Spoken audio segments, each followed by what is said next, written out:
রাজকুমার সিনেমাটি অনেক ভালো লেগেছে জানিয়ে দিয়েছে এটিএম শামসুজ্জামান।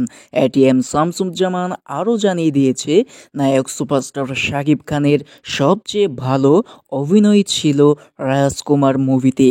সেখানে নায়িকা মাহিয়া মাহিকে দেখা গিয়েছে বুড়া লুকে, এবং সেইখানে যদি আমি থাকতাম তাহলে অবশ্যই আরও ভালো হতো। কারণ এটিএম শামসুজ্জামান বিশ্ব বিখ্যাত বাংলা চলচ্চিত্রকে কাঁপিয়ে দিয়েছে এবং হিমেল আশরাফের পরিচালনায় এত সুন্দর একটি রাজকুমার ছবি উপহার দিয়েছে জনগণকে, যা প্রকাশ করতে পারবে না এটিএম শামসুজ্জামান।